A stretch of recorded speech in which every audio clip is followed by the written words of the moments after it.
Je lis au nom du Seigneur Jésus-Christ. Pierre s'est mis à lui dire, voici, nous avons tout quitté et nous t'avons suivi. Ça, c'est une déclaration d'interpellation. Dieu, ou du moins Pierre a touché le cœur de Jésus.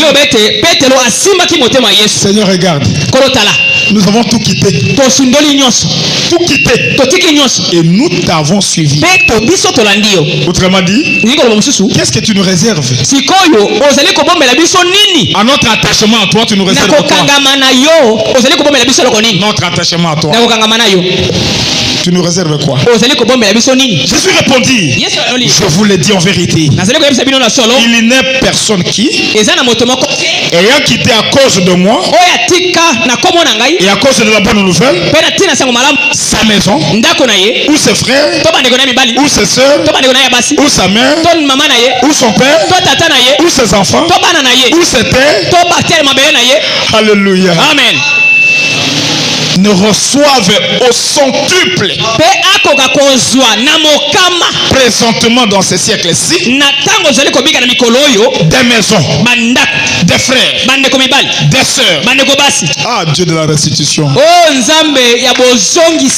mères, des enfants, des terres, avec des persécutions. Alléluia. Amen.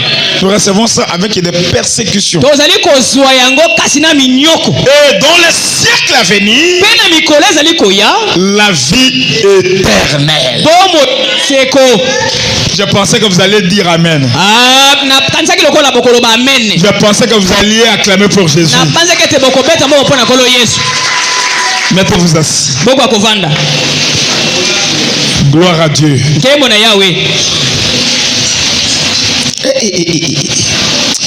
Plusieurs des premiers seront les derniers. Et plusieurs des derniers seront les premiers. Oh Jésus, quelle promesse! Plusieurs des premiers seront les derniers. Et plusieurs des derniers seront les premiers. Alléluia. Amen. J'aime beaucoup cette écriture. Nous sommes en train de parler sur le sujet intitulé le sacrifice. Amen. Amen.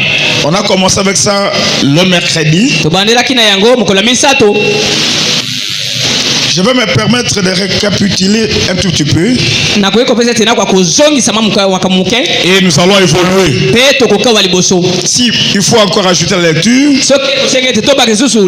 c'est dans 2 Timothée. Chapitre 4, verset 6.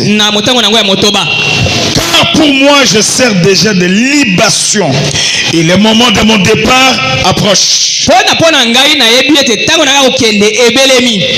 Non, je me sers déjà de libation. Je me remets déjà comme sacrifice. Et le moment de mon départ approche. Avant le moment du départ, Paul, il dit, je me remets comme un sacrifice. Et au verset 7, il dit, j'ai combattu les bons combats. Oh, ça me fait du bien. J'ai achevé la course. J'ai besoin que nous puissions achever la course. Non seulement ça, mais il dit, j'ai gardé la foi. Amen. Amen. Désormais, la couronne de justice est me réservée. Le Seigneur, le juste juge, me la donnera. Dans ce jour-là, et non seulement à moi, mais encore à tous ceux qui auront aimé son avènement. Viens auprès de moi. Viens au plus tôt vers moi. Pourquoi? Car Demas m'a abandonné. Paul parlait avec beaucoup de regrets. Il dit Demas m'a abandonné.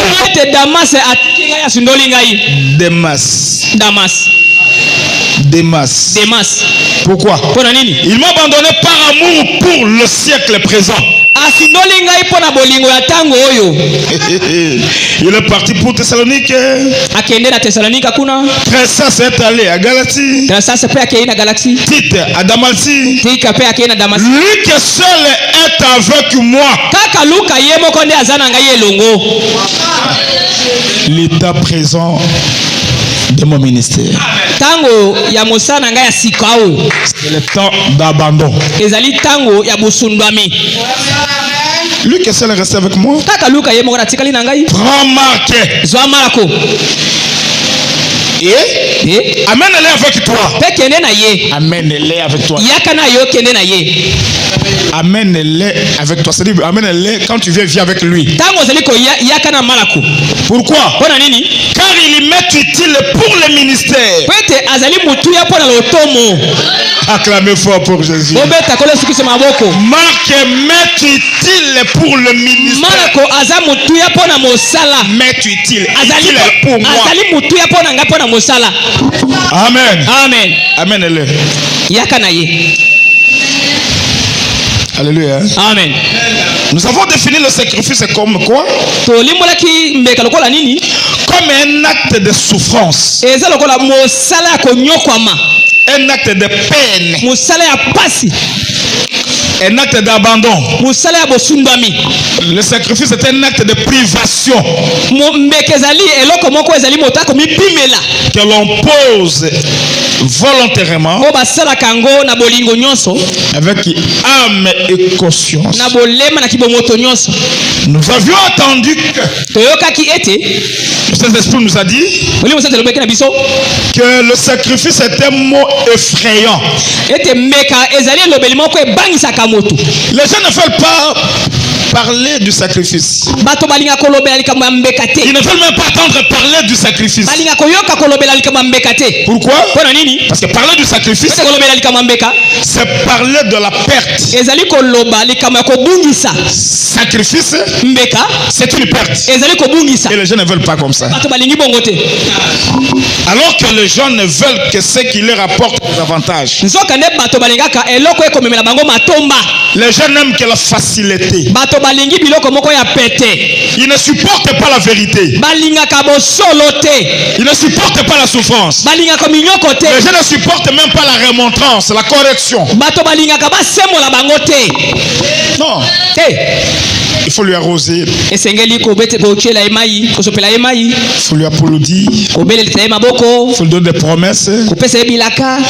Le sacrifice est un mot ou un acte qui n'est pas le bienvenu parmi les hommes. Mais nous avons dit que bien que ça, le résultat du sacrifice est très bénéfique. Et ce qui nous intéresse dans les sujets sacrifice, pas tout le mot sacrifice, mais les résultats du sacrifice. C'est que le sacrifice se produit dans la vie d'un homme. La vie, nous avons dit ça, peu importe laquelle, et toutes sortes de bonheur provient du sacrifice. Amen. Amen. Tout est vie. Vie éternelle, vie terrestre ici, toutes sortes de bonheur ne vient que du sacrifice. Mais c'est pénible, mais ça vient de là. Alléluia. Amen. Toutes. Et nous avons vu que tous ceux qui ont fait le nom sur la terre et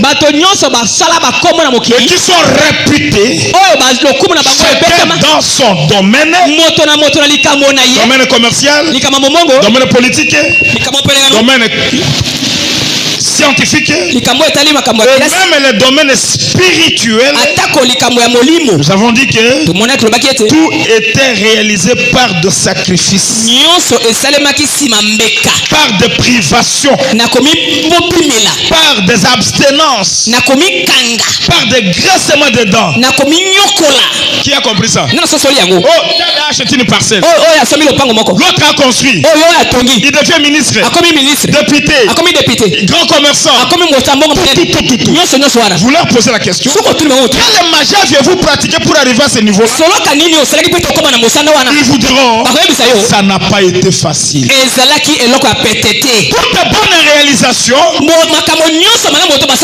vous interrogez les gens. Les moyens utilisés pour arriver à ce niveau, la voie empruntée, c'est totalement un sacrifice.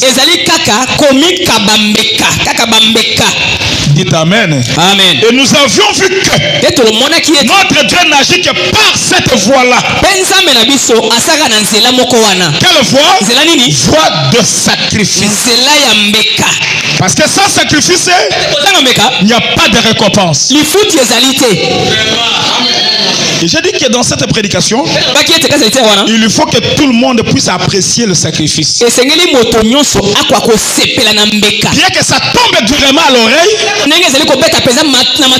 que tout le monde puisse apprécier le sacrifice et accepter de consentir un sacrifice dans sa vie. Parce que sans cela, pas de récompense, pas de bonheur, pas de victoire, pas de gloire, pas de joie véritable. Il n'y a pas de sacrifice, il n'y a pas de témoignage.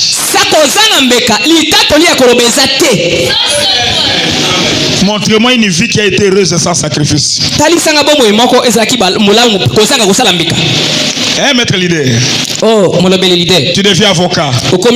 Par quelle voie? Sacrifice, privation, abstinence, peine, des petites lois, autodiscipline.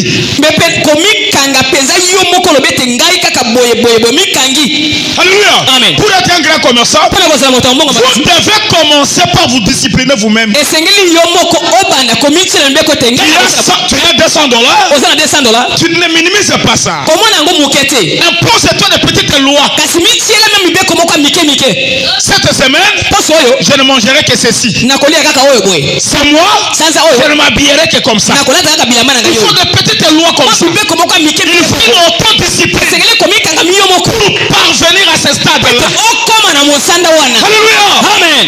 Tout domaine, sans sacrifice, pas de joie, pas de témoignage, pas de bonheur, pas de victoire, pas d'élévation. Il faut un sacrifice. Bien que ça tombe durement à l'oreille, mais il faut l'apprécier. À cause de ces résultats, il faut accepter de consentir un sacrifice dans votre vie. Si vous voulez faire un nom, on peut dire amen. Je parle à mes frères et sœurs qui sont ici. Il faut un sacrifice pour arriver là où nous voulons arriver. Parce qu'en venant ici, vous avez un objectif. Pour atteindre cet objectif, il te faut quoi? Un sacrifice. Tu poses un acte volontairement. Dès que ça fait mal, tu le poses volontairement. Mais un acte de souffrance, de peine, de privation, de discipline, d'abstinence. Alléluia. Amen. Alléluia. Amen. Alléluia. Amen. Abraham, nous avons illustré cet exemple le mercredi. Nous avions attendu que grâce au sacrifice qu'il a intentionnellement accepté de donner à Dieu son unique enfant. Il avait passé par une expérience. Il a fait compris que Dieu créait. Dieu pourvoit et change l'histoire. Dieu change la scène grâce au sacrifice. Comprends? Unique enfant. Votre enfant de douleur. Au soir de votre vie. Et Dieu vous dit, amenez-le-moi. Sacrifiez-le-moi. Et Abraham a accepté. En le faisant, la voix est sortie du ciel. Et il y a eu création d'un bélier. Si tu veux expérimenter Dieu, accepte la souffrance. Amen, amen. Si tu veux voir Dieu dans votre vie, acceptez la souffrance. N'aimez pas une vie facile.